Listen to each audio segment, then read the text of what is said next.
खबरों की ओर आगे बढ़ते हैं। सबसे पहले बात करते हैं बाराबंकी की। बाराबंकी में हाहाकारी शराब कांड हम क्यों कह रहे हैं, वो तफसील से पूरी खबर आपको हम बताते हैं। बाराबंकी में जहरीली शराब से 14 लोगों की जान चली गई है, मौत हो चुकी है। जहरीली शराब के कहर से कई परिवारों में मातम पसरा हुआ है, कोहराम मचा हुआ है। खबर दिखाए जाने के बाद सरकार एक्शन में है। ये पूरी रिपोर्ट आप देखिए और समझिए बाराबंकी में हुआ क्या। जाम बना जहर, जहरीली शराब ने बरपाया कहर, मौत से कई घरों में पसरा मातम। सीएम योगी ने व्यक्त की संवेदना, सीओ और इंस्पेक्टर हुए सस्पेंड। आबकारी विभाग के कार्यप्रणाली पर उठ रहे सवाल। यूपी में जहरीली शराब ने एक बार फिर कहर बरपाया है। जहरीली शराब की मौत का ये सिलसिला कोई आम नहीं, ये दिनों दिन बढ़ता ही जा रहा है।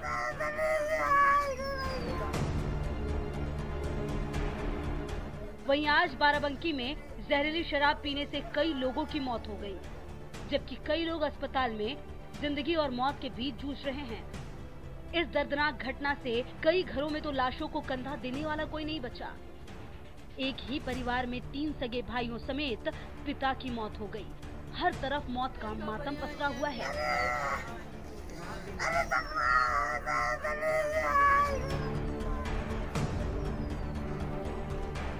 ये कोई पहली बार नहीं है जब यूपी में इस तरह की घटना हुई हो।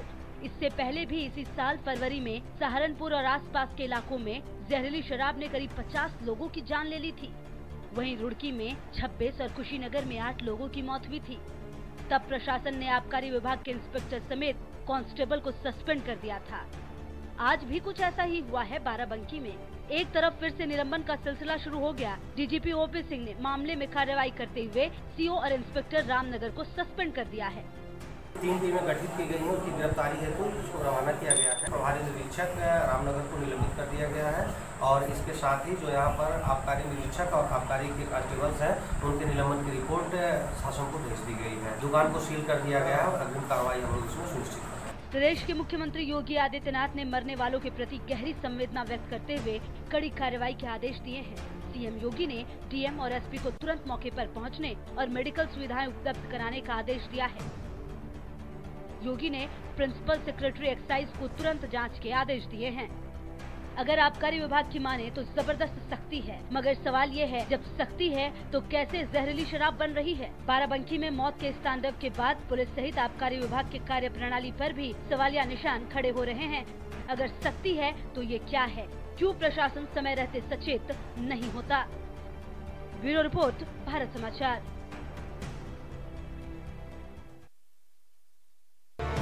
सोनू मारे गए, सालिक मारे गए, रमेश कुमार मारे गए, मुकेश मारे गए, सूर्यबक्ष मारे गए, तिलक राम मारे गए, महेंद्र मारे गए, निर्मल मारे गए, राजेंद्र मारे गए, विनय मारे गए, महेश मारे गए।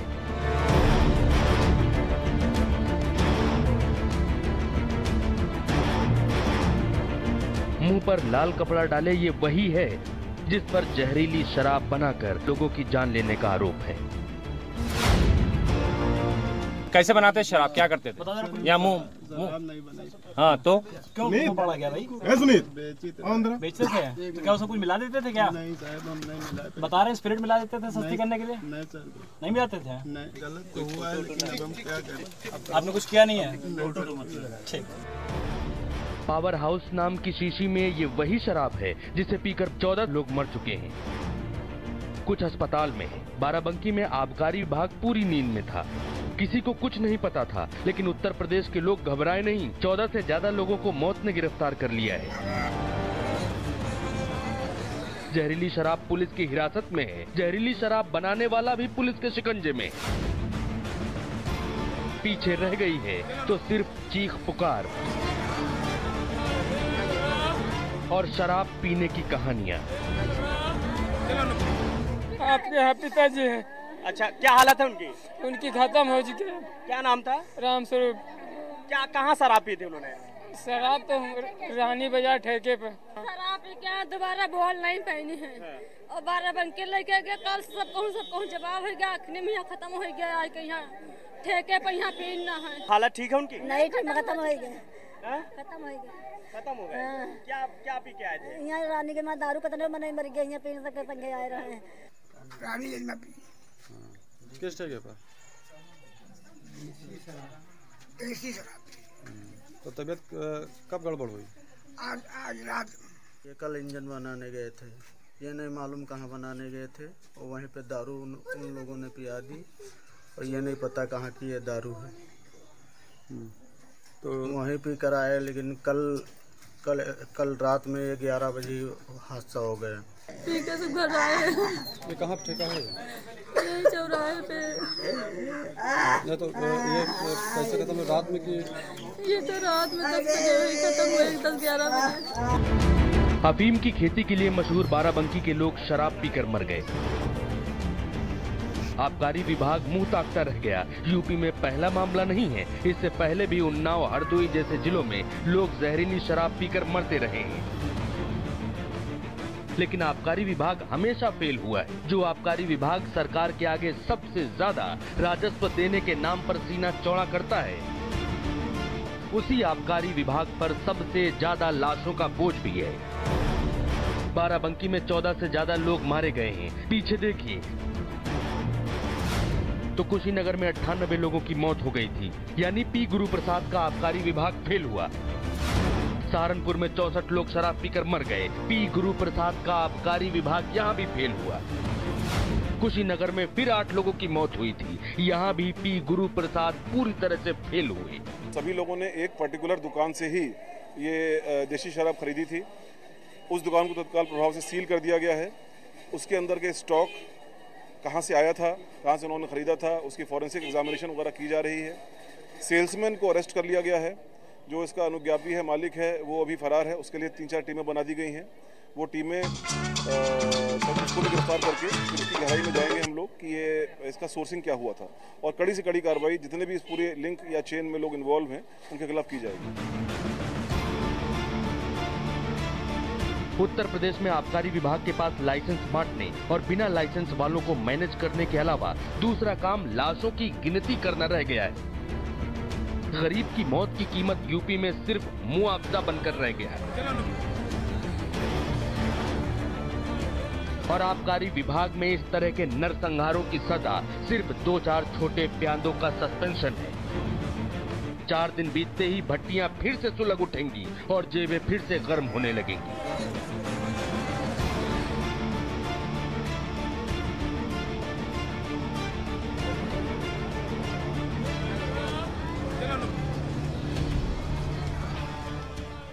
डॉक्टरों की एक बड़ी टीम लगातार जुटी हुई है और ये कोशिश कर रही है कि उनको जो है बचाया जा सके, उनको सही बेहतर इलाज मुहैया कराया जा सके। इसके अलावा मुख्यमंत्री ने भी पूरी घटना का संज्ञान लिया है। 2 लाख रुपए जो है मुआवजा राशि जो है घोषित कर दी गई है, और जो विभागीय अधिकारी हैं, विभागीय मंत्री हैं, उन्होंने जांच कमेटी बैठा दी है। 1 इंस्पेक्टर और 1 आबकारी अधिकारी को निलंबित भी कर दिया गया है। तो लगातार इसमें कार्रवाई भी दिखाई दे रही है। लेकिन सवाल ये उठता है कि इससे पहले भी तमाम घटनाएं इसी तरह के सामने आई हैं, जब जहरीली शराब पीने से बड़ी संख्या में लोगों को मौत के कगार पे पहुंचना पड़ा है। तो ऐसे में आखिर मुहिम कहां जाती है, कहां अभियान चलता है? जरूरत है समय रहते एक्शन लेने की। कैमरा पर्सन नफीस साथ अनूप कुमार, भारत समाचार, लखनऊ। ये जाम आखिर जहर कैसे बन गया? इन 14 जिंदगियों के पीछे असली वजह कौन है? लगातार सवाल हम भी पूछ रहे हैं। भारत समाचार के सुलगते सवाल हैं। हम सवाल ये पूछ रहे हैं कि आखिर इन 14 मौतों का जिम्मेदार है कौन? कौन इसकी जिम्मेदारी लेगा? इन जिंदगियों की जिम्मेदारी आखिर कौन लेगा? ये बड़ा सवाल है जो भारत समाचार लगातार पूछ रहा है। आखिर कब रुकेगा ये सिलसिला? अब तक डीएम पर कार्रवाई आखिर हुई क्यों नहीं? ये भी बड़ा सवाल है कि आखिर डीएम पर कार्रवाई क्यों नहीं हुई। क्या आबकारी मंत्री इस्तीफा देंगे? ये भी बड़ा सवाल है। इन 14 मौतों का जिम्मेदार आखिर कौन है? कौन इसकी जिम्मेदारी लेगा? ये मौतों का सिलसिला आखिर कब रुकेगा? क्या आबकारी मंत्री इस्तीफा देंगे? लगातार सुबह से हम सवाल पूछ रहे हैं, क्योंकि जो बाराबंकी में हुआ है ये कोई पहली घटना नहीं है। लगातार उत्तर प्रदेश के कई हिस्सों से आपने खबरें सुनी। सहारनपुर से इससे पहले खबरें आई, वहां पर 50 से अधिक लोगों की जान चली गई थी, आपको याद होगा। उसके बाद एक बार फिर से बाराबंकी में जो कोहराम मचा हुआ है उसकी जिम्मेदारी आखिर किसकी है? ये सवाल भारत समाचार लगातार पूछ रहा है। आचार संहिता हटने के बाद योगी कैबिनेट की आज पहली बैठक हुई। आगे हम बढ़ रहे हैं, योगी कैबिनेट की बैठक की बात करते हैं। बैठक में 7 प्रस्तावों पर